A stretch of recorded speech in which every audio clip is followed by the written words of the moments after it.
मैं उस बहन से हाथ जोड़ के विनती करती हूँ कि बहन, मैंने अपनी बेटी को बड़े लाड प्यार से पाला था। अब 3 साल हो गए मुझे रोते रोते, अभी तक मुझे कोई न्याय नहीं मिला। जब से मैंने आपकी वीडियो देखी है मुझे आशा की किरण दिखाई दी है। अगर आप उन सपूतों को कोर्ट में पेश करोगे तो मेरी बेटी को न्याय मिल सकता है। भले ही मेरी बेटी इस दुनिया में नहीं है, लेकिन जिस तरह से मैं रो रही हूँ, दुनिया की मेरी कोई माँ इस तरह से न रोए। आपसे हाथ जोड़ के विनती है मेरे।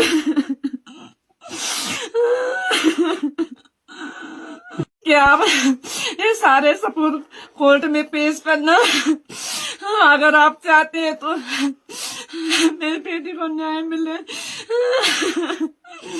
आज मैं अपनी बेटी को याद करती हूँ तो मेरे साथ हर समय अन्याय हुआ।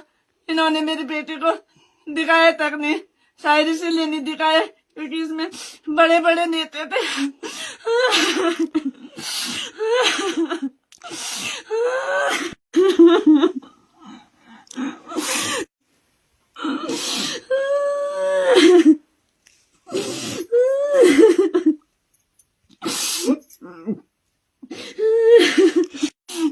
मैं मुख्यमंत्री से न कहना चाहती हूँ, हम सारे सबूत आपके सामने हैं। अगर आप चाहे तो मेरी बेटी को न्याय मिल सकता है और हमारी उत्तराखंड की बेटियां सुरक्षित रह सकती है।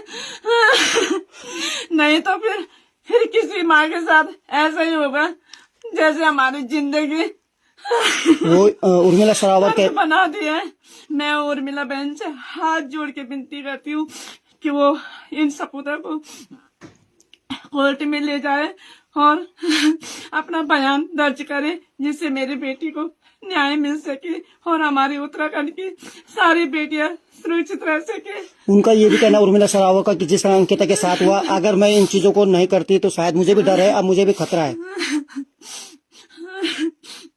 मैं ये चाहती हूँ कि उस बहन को सुरक्षा प्रदान की जाए, क्योंकि जिस तरह से मेरी बेटी ने भी कहा था कि मैं तुम्हारी सारी बातें बोल दूंगी, उसी तरह इस बहन के साथ भी कहीं ऐसा न हो कि ये भी मेरी बेटी के जैसे इस बहन को भी खतरा हो। इसलिए मैं चाहती हूँ कि इस बहन को भी सुरक्षा मिले और इस बहन ने मेरी बेटी के लिए इतनी बड़ी बात कही, इसके लिए भी मैं धन्यवाद देती हूँ कि बहन आप कोर्ट में जाके इन सबूतों को पेश करो, जिससे मेरी बेटी को न्याय मिल सके।